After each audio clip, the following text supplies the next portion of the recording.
This is a wall-mounted regulator signed by James Brock, number 1209, made in about 1852. The QC, Sir Edmund Beckett, later become Lord Grimthorpe, became fascinated by accurate clocks in general and became involved in designing a clock to be fitted to the new Houses of Parliament.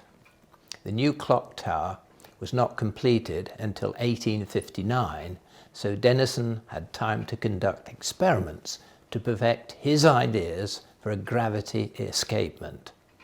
He worked with James Brock, the foreman of the clockmaker's Dent, who adapted a precision wall regulator from a deadbeat escapement to the gravity escapement designed by Denison.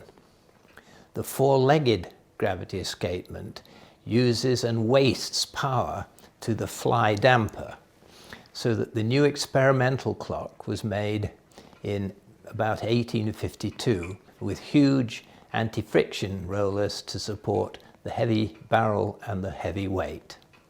The latest form of mercury pendulum with a cast iron cylinder filled with mercury was fitted for the four-legged gravity escapement.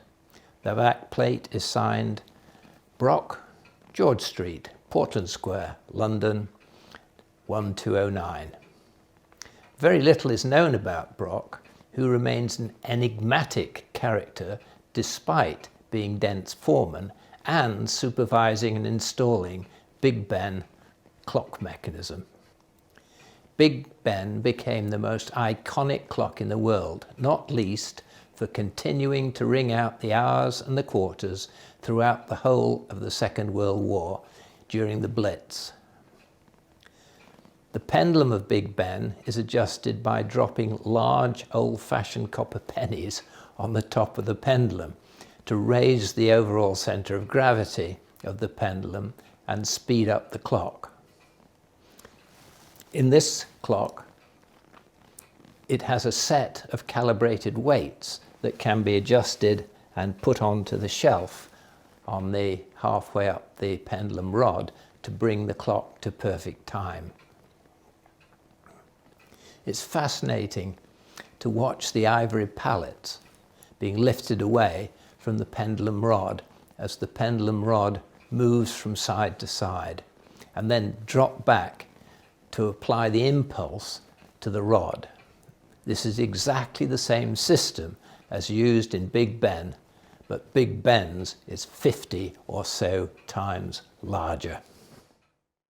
The lovely mahogany case here is designed with the same thoughts in mind as the Earnshaw regulator was, to seal the case to filter out any dust or dirt in the atmosphere.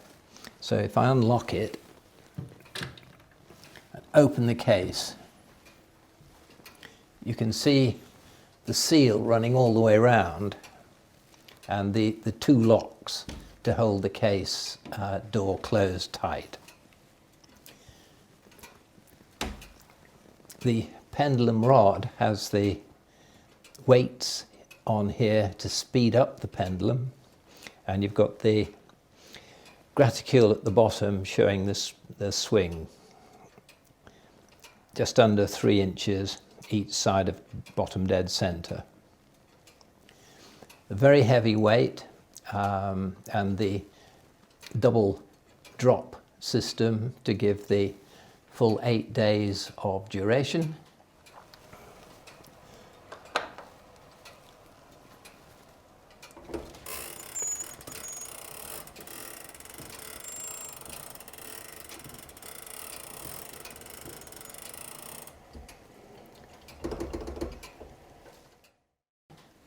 And we'll just have a close-up look at the gravity escapement working on the side here.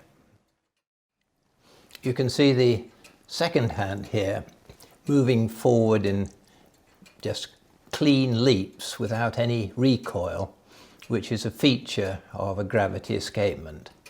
And you can see the two little pallets on the side of the pendulum rod, and each one has a piece of ivory which is self-lubricating, rubbing actually on the side of the pendulum rod itself. So you get a very small side action onto the pallet. So there's very low friction between the two. And then up above it is the four-legged gravity escapement itself with its big fly air damper. You can see the gravity escapement working, and it goes push on the push, push, and then it's lifted out of the way.